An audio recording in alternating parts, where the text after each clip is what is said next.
draft da NBA de 1992 é muitas vezes taxado pelas pessoas como um draft de um só jogador.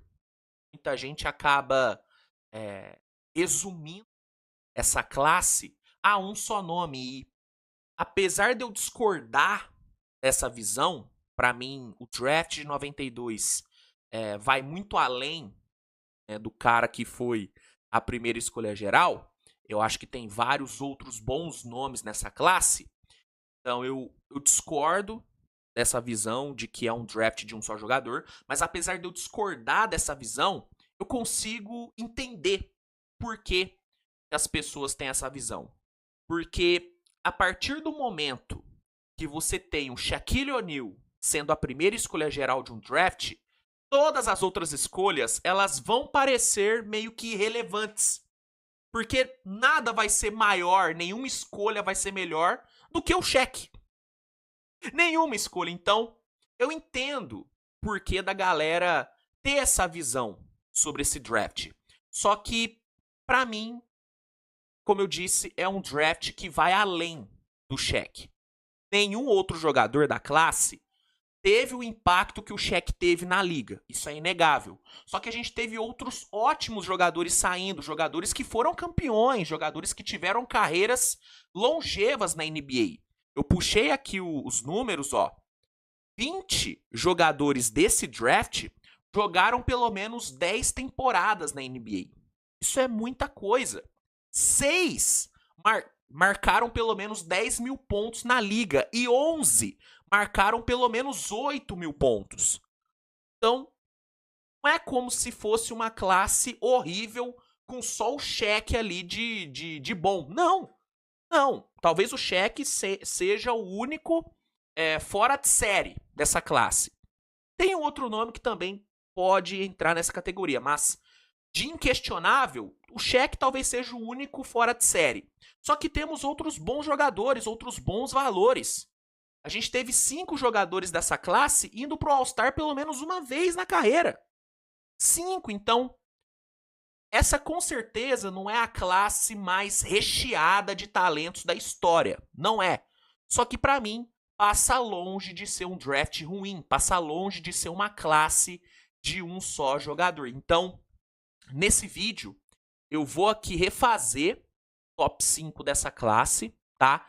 E eu tenho certeza que depois desse vídeo você vai ter uma visão um pouco diferente que foi esse draft de 92. Então, deixa o like no vídeo, se inscreve no canal e bora aqui começar com a primeira escolha geral, que originalmente foi o Shaq, indo pro Orlando Magic. E é óbvio que eu não vou mudar isso, né, gente? Pelo amor de Deus, eu não vou ser maluco de tirar o Shaq da primeira escolha. Não tem como. Não tem como. O Shaq, ele é um dos jogadores mais dominantes da história do basquete mundial. Talvez a grande aberração física que o mundo do basquete já viu. Jogador do tamanho, do peso e do atleticismo do Shaq, a gente nunca viu, mano. A gente nunca viu. É uma coisa realmente bizarra. É um jogador que dominou a NBA no seu período. 15 vezes All-Star, 14 vezes All-NBA, 3 vezes All-Defense, foi uma vez MVP, 4 vezes campeão, 3 vezes MVP das finais. Dos 4 títulos, só em um ele não foi MVP das finais.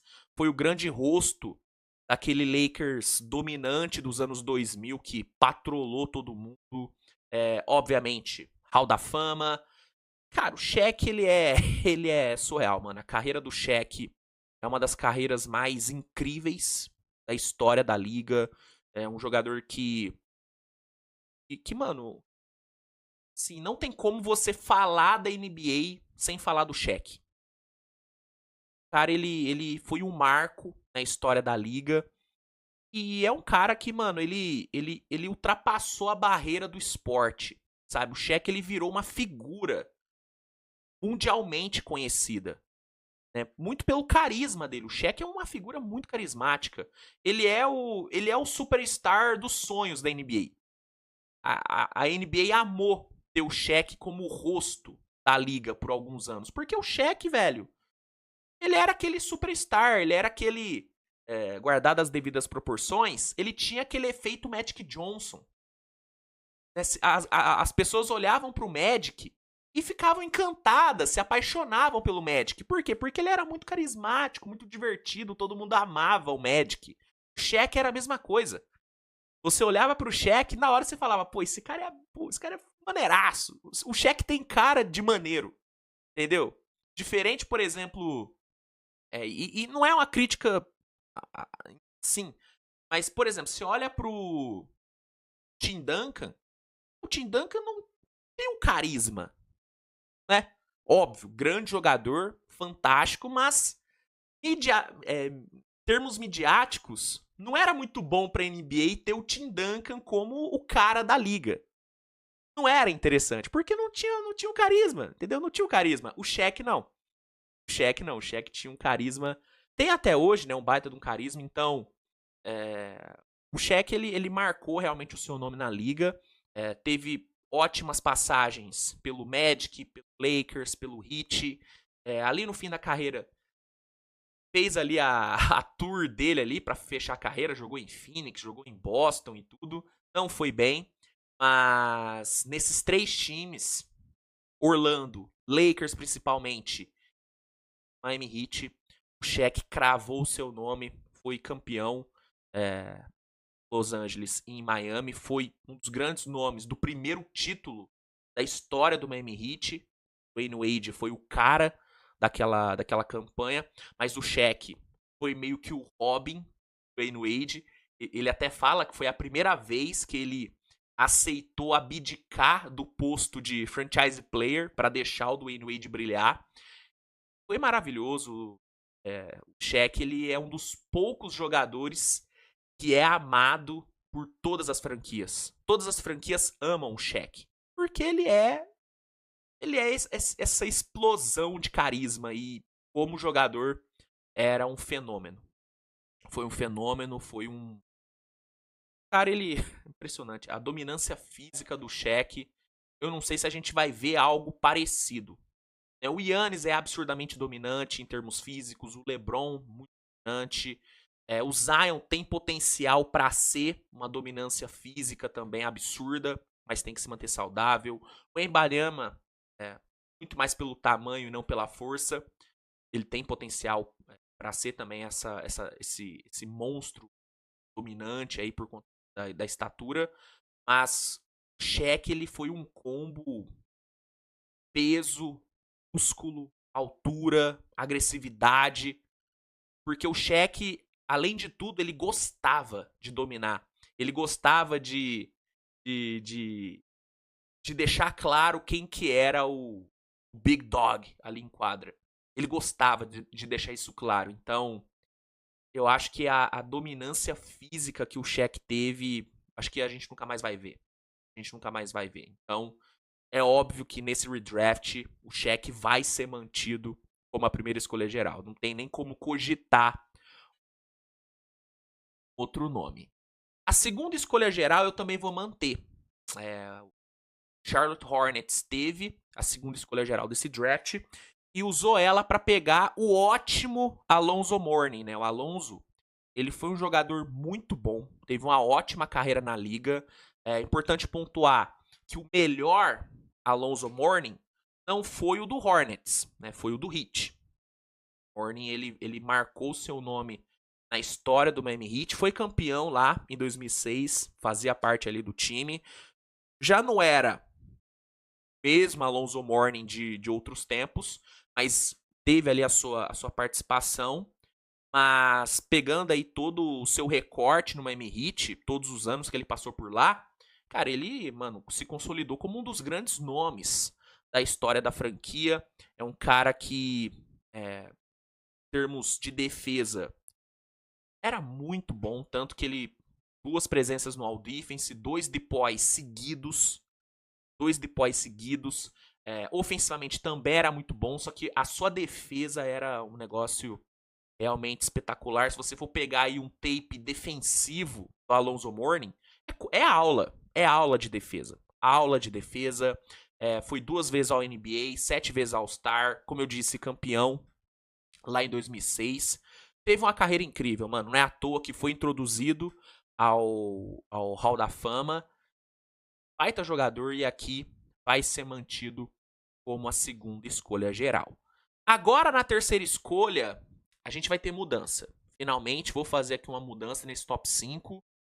O Minnesota, que teve a pick 3, usou ela para escolher o fenômeno do college, o Christian Laettner. O Christian Laettner e participou ali do Dream Team de 92, foi medalha de ouro ali ao lado de Michael Jordan, Magic Johnson, Larry Bird e tudo. Ele foi um fenômeno do college.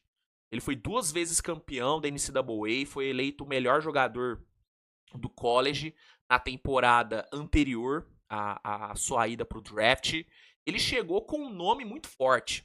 Chegou com um nome, com uma expectativa muito forte. Só que acabou que ele nunca conseguiu repetir na NBA o mesmo sucesso, o mesmo nível que ele teve no college. Ele nunca conseguiu repetir e por isso que eu vou mudar essa terceira escolha. E ao invés de pegar o Christian Laettner, o Minnesota pega aqui nesse meu redraft o ótimo Latrell Sprewell, né, que até jogou no Minnesota anos depois, ali seus últimos anos na liga. O Sprewell jogou em Minnesota. Então aqui eu vou só dar uma adiantada nessa ida dele para o Minnesota. O Sprewell, ele tem um nome difícil até de pronunciar, né? Latrell Sprewell. Sprewell. Ele teve uma carreira excelente. Foram 13 temporadas na NBA. Teve passagens pelo Warriors, pelo Knicks e pelo Minnesota. Foi 4 vezes All-Star, 1 vez All-NBA, 1 vez All-Defense. Sprewell, ele era um jogador muito completinho, era um ótimo two-way, entregava ali uma boa pontuação, enquanto mantinha uma defesa muito boa, defesa de perímetro do Sprewell era excelente, só que, infelizmente, ele nunca conseguiu ser campeão. Né? Essas suas ótimas características, suas ótimas qualidades, nunca renderam para ele um título, mas, apesar disso, a carreira dele foi incrível, e aqui eu coloco ele sendo a terceira escolha, indo para o Minnesota, ao invés do xodó do college, talvez grande jogador da história do college, Christian Laettner. Não vou me aprofundar muito nessa questão, porque eu não tenho nem bagagem para cravar quem foi o grande nome da história do college, do basquete no college, mas com certeza o Christian Laettner tá nessa discussão. Com certeza ele tá nessa discussão. Então, não vou me aprofundar nisso, mas é isso. Eu deixo aqui o Laettner de fora e boto o Latrell Sprewell para ser a pick 3. Indo aqui para a quarta escolha geral, originalmente o Dallas pegou o Jim Jackson. Pegou o Jim Jackson ali na 4. E aqui eu vou mudar e vou colocar o Dallas pegando um dos maiores chama-título que a NBA já viu, né? Que é o lendário Robert Horry, né? O Robert Horry, ou Big Shot Bob. Ele, mano, eu brinco muito quando eu falo do KCP, que o KCP ele chega no vestiário e todo mundo sente o cheiro de título. Porque o KCP ele fede a título. Se o KCP tá num time, a chance desse time ser campeão aumenta muito. O Robert Horry, ele era ainda mais impressionante do que o KCP, porque toda a sua carreira na NBA só teve um time onde ele jogou que ele não foi campeão, que foi no Phoenix. Em todos os outros times que ele jogou, Houston, Lakers, San Antonio, ele foi campeão. Ele ganhou 2 em Houston, depois ganhou 3 no Lakers e no fim ele ganhou 2 em San Antonio. O cara tem 7 títulos. 7 títulos. Ele tem mais título que o Michael Jordan. Ele tem mais título que o LeBron James. Você tem noção do que é isso? 7 títulos. E o que eu acho interessante nesse currículo recheado do Robert Horry é que ou Robert Horry também, né? Se você preferir. O que eu acho interessante é que não tem nenhuma ida pro All-Star, não tem nenhum All-NBA, não tem nenhum All-Defense, não tem nada disso. É um currículo cheio de título. Só que premiações individuais você não acha. E por quê? Porque ele não era um superstar. Ele não era uma estrela. Não. Ele era um role player que sabia qual era o seu papel e executava muito bem. Robert Horry, ele era um bom defensor, versátil pra caramba, defendia 2, 3 posições e ofensivamente fazia o arrozinho com feijão dele.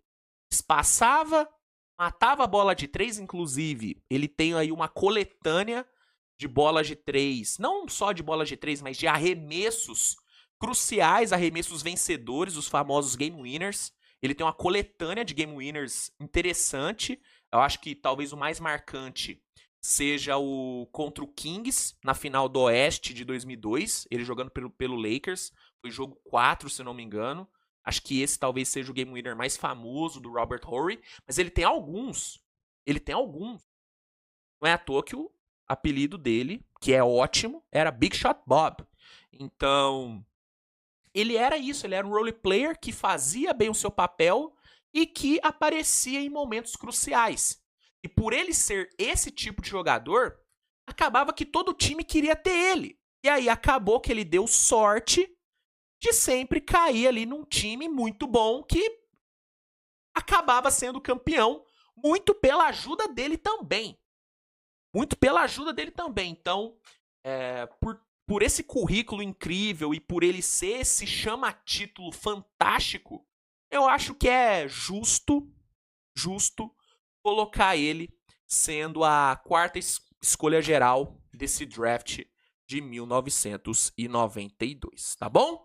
E aí, para fechar esse redraft, vamos aqui para a quinta escolha geral, que originalmente foi o Denver Nuggets pegando o LaFonso Ellis. E aqui eu vou mudar e vou colocar o P.J. Brown sendo a quinta escolha geral. O P.J. Brown, assim como o Robert Horry, ele nunca foi uma estrela, ele nunca foi um superstar, ele nunca foi um protagonista no seu time. Só que ele tinha características que o fazia sempre estar em quadra, sempre estar jogando. Todo time gostava de ter o P.J. Brown ali no elenco. Por quê? Porque ele era um jogador que fazia o que tinha que ser feito. Entregava uma boa defesa, fazia ali um bom arroz com feijão no ataque e era um jogador que se machucava muito pouco. Talvez a grande qualidade do P.J. Brown durante toda a sua carreira, que foi uma carreira de 15 temporadas, ele jogou 15 temporadas na NBA. A primeira temporada dele foi a temporada 93-94, a última foi a temporada 2007-2008, onde ele foi campeão, inclusive, pelo Boston Celtics, o único título que ele tem.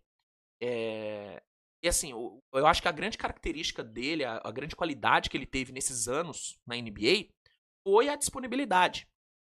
Eu falo bastante que no esporte de alto rendimento, disponibilidade é talvez a melhor qualidade que um jogador pode ter. Talvez seja a qualidade mais valiosa que um jogador pode ter. E o P.J. Brown tinha muito isso. Das 15 temporadas que ele jogou na liga, 7 times diferentes, só em duas ele jogou menos de 70 jogos. Em 8, ele passou dos 80 jogos disputados. Isso é impressionante. Impressionante. E, beleza, ele não era um superstar, não era uma estrela, mas ele conseguiu, diferente do Robert Horry, ter algumas conquistas individuais na sua carreira. Ele teve 3 presenças nos times ideais de defesa na NBA. Ele tem 3 All-Defenses na conta. Então, ele conseguiu construir uma carreira maravilhosa, uma carreira longeva e uma carreira vencedora.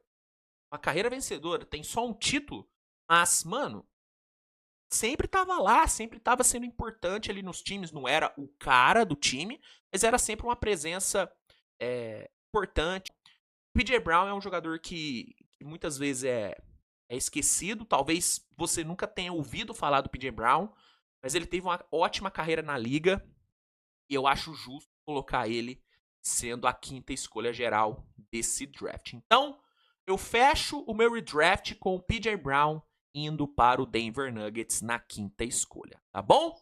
Então, é isso, gente. Encerramos aqui mais um redraft. E eu quero saber a sua opinião, né? O que você acha? Concorda com o meu redraft? Discorda? Manda aí nos comentários. Sugira outras classes de draft que vocês querem que eu refaça o top 5. Eu tô pegando muitas sugestões de vocês, então comenta aí que ajuda muito. E é isso. Tamo junto, grande abraço e até a próxima. Tchau, tchau.